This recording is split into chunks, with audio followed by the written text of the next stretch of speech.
नमस्कार। 2023 में आपके लिए कौन सी इन्वेस्टमेंट ऑप्शन बेटर है, सीनियर सिटीजन सेविंग स्कीम या फिर पीएमवीवीवाई यानी प्रधानमंत्री वय बंधन योजना? ये सवाल बहुत ज़्यादा हमारे पास कमेंट्स में आ रहा है। हालांकि 4-5 वीडियोस ऑलरेडी चैनल पर अपडेटेड हैं, लेकिन फिर भी आज का ये वीडियो बनाया गया है लेटेस्ट रूल्स क्या है और दोनों में से किस में आपको क्या फ़ायदा है और क्या नुकसान होगा। चलिए शुरू करते हैं।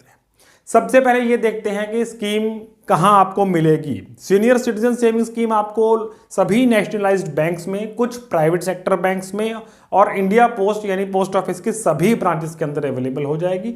जबकि प्रधानमंत्री वय बंधन योजना आपको सिर्फ LIC में ही मिलती है। LIC में आप डायरेक्ट अप्रोच करें, एजेंट के थ्रू करें या फिर www.licindia.in पर जाकर भी अकाउंट ओपन किया जा सकता है। एज लिमिट की अगर बात करें तो 60 साल से ऊपर की उम्र का हर व्यक्ति दोनों ही स्कीम्स के अंदर इन्वेस्ट कर सकता है, लेकिन सिर्फ सीनियर सिटीजन सेविंग स्कीम के अंदर एक रियायत दी गई है कि 50 साल से ऊपर के जो डिफेंस एम्प्लॉयज़ हैं, जो रिटायर्ड हुए हैं, other than civilian defence employees, जो डिफेंस सेक्टर के एम्प्लॉयज़ हैं, वो 50 साल की उम्र के बाद भी इसमें इन्वेस्ट कर सकते हैं अगर वो रिटायर्ड है। और ऐसे ही अगर आपने किसी और जॉब से VRS लिया है या फिर सुपरएनुएशन रिटायर हुए हैं, तब भी आप 55 साल की उम्र के बाद भी इन्वेस्ट कर पाएंगे। लेकिन शर्त ये रहेगी कि इन्वेस्टमेंट तभी कर पाएंगे अगर आप रिटायरमेंट बेनिफिट रिसीट्स जो आपके पास हैं उसके 1 महीने तक आपकी वैलिडिटी है, आपकी एलिजिबिलिटी रहती है कि आप उसमें इन्वेस्ट कर पाएँ। अगर 1 महीना निकल गया फिर आपको 60 साल की उम्र तक इंतजार करना पड़ेगा। दोनों ही स्कीम्स को आप ज्वाइंट अकाउंट के रूप में ओपन कर सकते हैं, लेकिन ये ज्वाइंट अकाउंट सिर्फ अपने स्पाउस के साथ होगा। यानी हस्बैंड अगर अकाउंट है तो वो वाइफ के साथ ही ज्वाइंट हो सकता है, वाइफ का अगर अकाउंट है तो हस्बैंड के साथ ही ज्वाइंट अकाउंट हो सकता है, किसी और पर्सन के साथ नहीं हो सकता। यहाँ ये बात याद रखनी बहुत ज़रूरी है। बहुत ज़्यादा लोगों को कन्फ्यूजन रहता है कि ज्वाइंट अकाउंट होल्डर का रोल क्या है। आखिर अकाउंट कोई भी हो, चाहे SC/SS, PMVVY, FD कोई भी है, PPF अकाउंट है, कोई भी अकाउंट है, जिसका नाम पहले आ रहा है अकाउंट में, अकाउंट हमेशा उसी का होता है। फर्स्ट नेम जिसका आ रहा है अकाउंट में वही अकाउंट होल्डर माना जाता है। सेकंड होल्डर का रोल सिर्फ तभी आता है या तो कोई कोर्ट ऑर्डर हो या फिर फर्स्ट होल्डर की डेथ हो जाती है।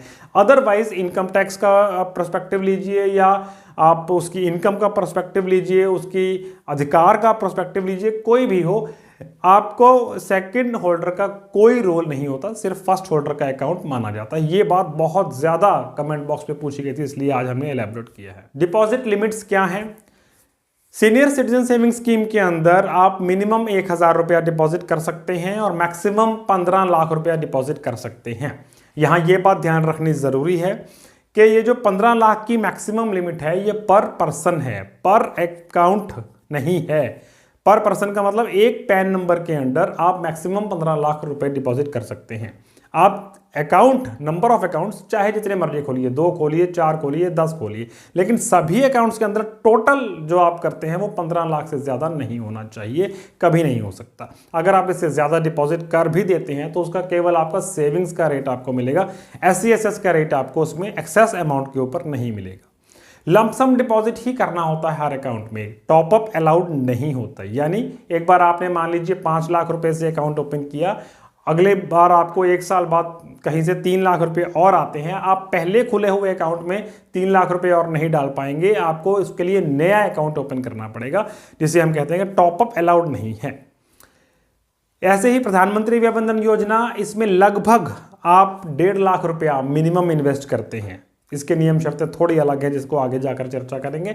मैक्सिमम की लिमिट इसके अंदर भी 15 लाख रुपए रहेगी। नंबर ऑफ अकाउंट इसमें भी आप जितने मर्जी खोलिए, लेकिन टोटल मिलाकर 15 लाख रुपए से ज़्यादा डिपॉजिट नहीं हो सकता। एक खास चीज़ जो आपको ध्यान रखनी ज़रूरी है कि हस्बैंड का अलग से 15 लाख रुपए सीनियर सिटीजन सेविंग स्कीम में और अलग से वाइफ का भी SC/SS में 15 लाख रुपए और ऐसे ही PMVVY में, यानी कि दोनों स्कीम्स के अंदर हस्बैंड और वाइफ मिलाकर 15 + 15 + 15 + 15 15 लाख रुपए करके टोटल 60 लाख रुपए भी डिपॉजिट कर सकते हैं। कहीं भी किसी भी और रिटायरमेंट स्कीम में, किसी और LIC की स्कीम में, बैंक में, पोस्ट ऑफिस में कहीं इन्वेस्ट किया है, कोई भी स्कीम यहाँ इन्वेस्ट करने से आपको नहीं रोकती, कोई अड़चन नहीं पड़ती है। सेफ्टी की बात करें तो दोनों स्कीम्स के पास बैकअप है इंडियन गवर्नमेंट का। तो इसलिए सेफ्टी के पर्सपेक्टिव से दोनों स्कीम सेम हैं, दोनों 101% सेफ हैं। और ये भी वहम निकाल दीजिए कि बैंक में कम सेफ है, पोस्ट ऑफिस में ज़्यादा सेफ है, LIC में कम सेफ है, ऐसा कुछ नहीं है। प्रैक्टिकल होकर अगर हम देखते हैं तो दोनों स्कीम्स कहीं भी आप ओपन करिए 100% सेफ हैं। टर्म की अगर बात करें तो SCSS का अकाउंट 5 साल के लिए खोला जाता है, जबकि PMVVY 10 साल का अकाउंट है। SCSS को आप 5+3 का अकाउंट भी कह सकते हैं, यानी कि 5 साल पूरा होने के बाद इसमें आपको 3 साल का एक्सटेंशन मिल जाता है अगर आप करवाना चाहें तो। लेकिन PMVVY 10 साल के बाद मेच्योर होना मैंडेटरी है, एक्सटेंशन का ऑप्शन इसमें नहीं होता। लेकिन SCSS में जो 5 साल के बाद 3 साल का आपको एक्सटेंशन मिलता है वो पुराने रेट पर नहीं मिलेगा, उसका इंटरेस्ट रेट नया होगा। जो मैच्योरिटी डेट वाले दिन इंटरेस्ट रेट चल रहा होगा, यानी 5वें साल के आखिरी दिन जिस दिन आपका अकाउंट मैच्योर होना था, उस दिन जो इंटरेस्ट रेट लागू है वो इंटरेस्ट रेट आपके आने वाले 3 सालों के लिए एप्लीकेबल होगा। वैसे दोनों ही स्कीम्स के अंदर जिस भी रेट पर आपने अकाउंट ओपन किया है वो इंटरेस्ट रेट आपके लिए आने वाले टेन्योर में फिक्स है। यानी SCSS का रेट ऑफ इंटरेस्ट अगर मान लीजिए 8% चल रहा है तो 5 साल के लिए आपका 8% फिक्स हो गया। PMVVY का अगर 7.10 चल रहा है तो आपके लिए 10 साल तक 7.10% फिक्स हो गया। PMVVY के अंदर बहुत ज़्यादा लोगों को कन्फ्यूज़न है, कोई कहता है रेट ऑफ इंटरेस्ट फिक्स है, कोई कहता है रेट ऑफ इंटरेस्ट फ्लोटिंग है। ये कन्फ्यूज़न इसलिए है कि 2017 से पहले इसका रेट ऑफ इंटरेस्ट फिक्स ही था। जिस भी रेट पर आपने ओपन किया वो आपके लिए फिक्स रहता था। बीच में उसके बाद इसको फ्लोटिंग कर दिया गया। 2020 के बाद फिर से इसको फिक्स कर दिया गया। तो ये जो चेंजेस LIC ने 2-3 बार किए हैं उसके कारण यहाँ कन्फ्यूजन है। लेकिन आज की डेट में अगर आप अकाउंट खोलते हैं 2023 में तो आपके लिए रेट ऑफ इंटरेस्ट इसका फिक्स रहेगा। इस समय SCSS का रेट ऑफ इंटरेस्ट चल रहा है 8% और PMVVY का रेट ऑफ इंटरेस्ट उसका जो चार्ट है वो आपकी स्क्रीन पर आ रहा है। PMVVY में मंथली अगर आप पेंशन लेना चाहते हैं, पेंशन यानी कि इंटरेस्ट, LIC में हम इसे पेंशन का नाम दे रहे हैं, तो 7.40% है। क्वार्टरली लेंगे तो 7.45% है, हाफ ईयरली लेंगे तो 7.52% और ईयरली लेंगे तो 7.66%। ये इनके इंटरेस्ट रेट हैं। जिस तरीके से आप पेंशन लेना चाहते हैं उस हिसाब से इनका रेट ऑफ इंटरेस्ट एप्लीकेबल होता है। मिनिमम इन्वेस्टमेंट 1,62,000 है अगर आप मंथली पेंशन लेना चाहते हैं, लेकिन अगर आप ईयरली लेना चाहते हैं तो वही इन्वेस्टमेंट अमाउंट घट जाता है, 1,56,658 रुपये आ जाता है। मिनिमम पेंशन है इसकी 1,000 रुपये, जो आपको 1,62,000 की इन्वेस्टमेंट पर आएगी 7.40 की दर से। मैक्सिमम इन्वेस्टमेंट यहाँ हम दिखाया आपको कि 15 लाख रुपए इन्वेस्टमेंट मैक्सिमम आप कर सकते हैं। इस मैक्सिमम इन्वेस्टमेंट से आपको हर महीने 9,250 रुपये मिलेंगे आज की दर से। और मैक्सिमम जो पेंशन आपको इसमें मिल सकती है वो ईयरली है 1,11,000 रुपये, जो कि इन्वेस्टमेंट करनी होगी आपको 1,09,086 रुपये। ये सारा चार्ट आपकी स्क्रीन पर आएगा, वीडियो को यहाँ पर पॉज करके आप देख सकते हैं। इंटरेस्ट पेमेंट की डेट रहेंगी SCSS के अंदर क्वार्टरली जो पेमेंट होती है आपको 31 मार्च, 30 जून, 30 सितंबर और 31 दिसंबर को। हर 3-3 महीने के बाद फिक्स डेट्स पर पेमेंट होती है। 1-2 दिन आगे पीछे हो सकता है, लेकिन इस डेट पर ऑटोमेटिकली आपके बैंक अकाउंट या पोस्ट ऑफिस के सेविंग अकाउंट में आ जाती है। अगर मान लीजिए आपने 2 मार्च को अकाउंट ओपन किया था तो पहले आपको 29 दिनों का इंटरेस्ट पे कर दिया जाएगा, जो कि 31 मार्च को आपके अकाउंट में आ जाएगा। उसके बाद हर 3-3 महीने बाद आपको पे किया जाएगा।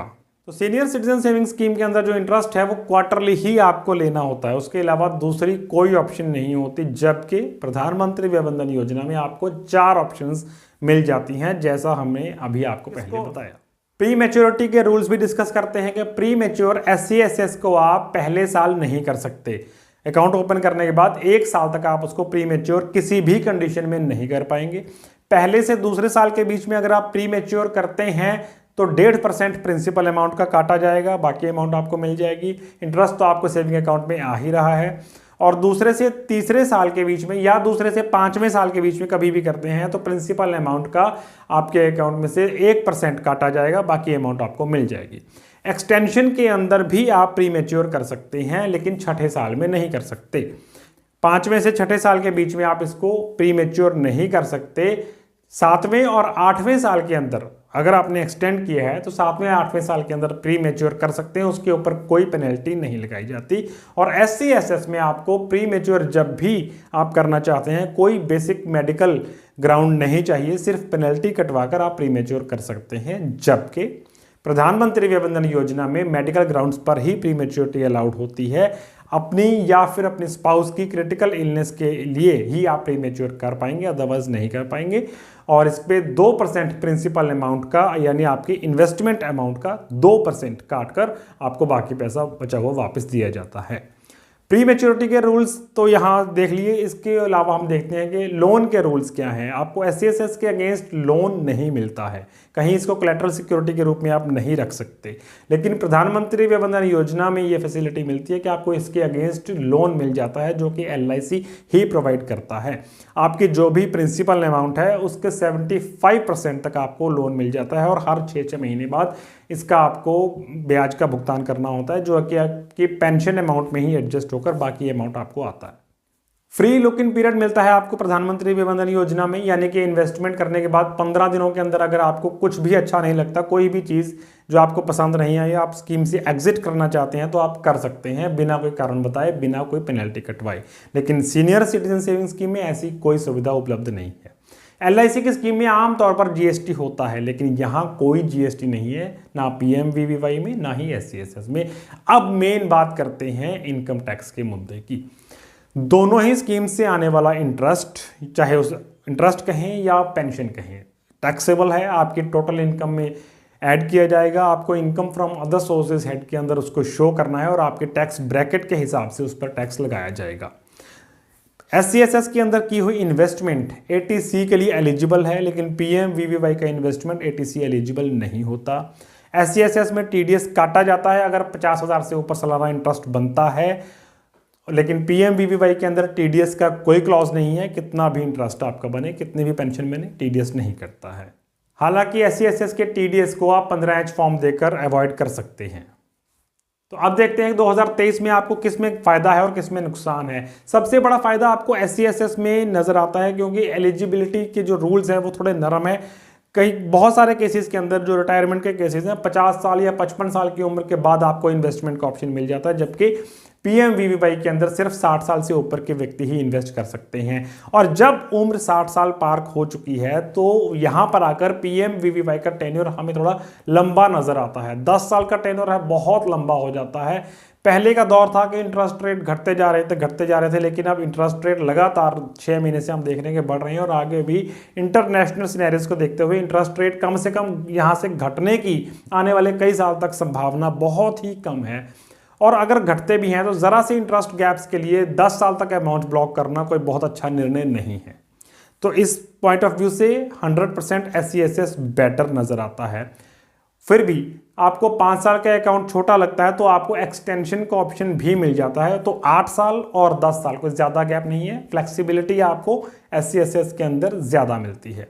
और सर्विसेज की बात करें तो पोस्ट ऑफिस और बैंक्स दोनों में SC/SS मिलता है, जबकि PMVVY सिर्फ आपको LIC में मिलेगा। तो यहां भी SC/SS विनर नजर आता है। प्री मैच्योरिटी की जरूरत कभी भी पड़ सकती है। PMVVY के रूल्स सख्त हैं, क्योंकि सिर्फ क्रिटिकल इलनेस के अलावा भी हमारे पास बहुत सारी ज़रूरतें हो सकती हैं जिसके लिए हमें पैसा चाहिए हो। यहाँ पर SC/SS थोड़ा फ्लेक्सिबल है कि 1 साल पूरा होने के बाद आप जब चाहें पेनल्टी कटवाइए और अपना पैसा वापस ले सकते हैं। लेकिन प्रधानमंत्री वय वंदन योजना इस मामले में बहुत सख्त है। सिर्फ क्रिटिकल इलनेस में पैसा मिलेगा, ये कुछ ज़्यादा मुनासिब नज़र नहीं आता। तो यहाँ पर भी senior citizen saving scheme better है। डेथ केस के अंदर भी senior citizen saving scheme better है, क्योंकि अगर स्पाउस चाहे, यानी फर्स्ट होल्डर की अगर डेथ हो जाती है, सेकंड होल्डर अगर चाहे तो senior citizen saving scheme account को कंटिन्यू रख सकता है, प्रोवाइडेड कि उसका खुद का अकाउंट लिमिट एग्जॉस्ट ना हुआ हो। मतलब अगर उसने सेकंड होल्डर ने खुद ऑलरेडी 15 लाख रुपए इन्वेस्ट किया हुआ है स्कीम के अंदर, तब उसके लिए मैच्योर करवाना मैंडेटरी होगा। लेकिन अगर खुद का उसका अकाउंट नहीं है तो वो फर्स्ट होल्डर वाले जो जिनकी डेथ हो गई है उसके अकाउंट को कंटिन्यू रख सकता है। लेकिन प्रधानमंत्री वय वंदन योजना में आपको ये ऑप्शन भी नहीं मिलती। इंटरेस्ट रेट जो सबसे बड़ा मुद्दा रहता है वो भी स्पष्ट रूप से सीनियर सिटीजन सेविंग स्कीम का बेटर है। 8% आपको आज के दौर में दिया जा रहा है, जो कि फिक्स भी है। और प्रधानमंत्री वय वंदन योजना का लॉक इन पीरियड 10 साल है, लेकिन इंटरेस्ट रेट आप कोई भी पेंशन फ्रीक्वेंसी चूज करें, monthly, quarterly, half yearly, yearly, लेकिन आपको फिर भी इंटरेस्ट रेट SC से बहुत कम ही मिल रहा है। ये बात कुछ समझ से परे है, जबकि इनकम टैक्स बेनिफिट्स भी नहीं है। PMVVY के अंदर आप ATC एलिजिबल नहीं है उस इन्वेस्टमेंट अमाउंट को लेकर, और SC के अंदर ATC एलिजिबल हैं। आपको TDS जरूर कटवाना पड़ता है SC में, लेकिन वो कोई बहुत बड़ा इशू नहीं है। ITR सभी फाइल करते हैं, उसमें आप उसका क्लेम ले सकते हैं, तो ये कोई इशू नहीं है। लेकिन इनकम टैक्स की जो बेनिफिट है ATC का, वो SC का बहुत बड़ा है, जबकि PMVVY में आपको नहीं मिलेगा। तो फ्रेंड्स, आज के वीडियो का कंक्लूजन हमारी तरफ से ये है कि हर हाल में senior citizen saving scheme better है 2023 में अगर आपने इन्वेस्ट करना है। प्रधानमंत्री वय वंदन योजना का इंटरेस्ट रेट कम है, टेन्योर जरूरत से ज्यादा लंबा है, फैसिलिटीज कम मिलती हैं, फ्लेक्सिबिलिटी बहुत कम है। हर लिहाज से senior citizen saving scheme is the winner. आज के वीडियो में इतना ही। अगर आपके कोई सवाल हैं तो आप नीचे कमेंट बॉक्स में जाकर पूछ सकते हैं। वीडियो को लाइक करें, किसी के साथ शेयर भी कभी कभी कर दिया करें, और चैनल को सब्सक्राइब करना तो बिल्कुल भी ना भूलें, ताकि आपको रेगुलर अपडेट्स मिलते रहें। डिफरेंट मूड्स के साथ बने रहिए। शुक्रिया।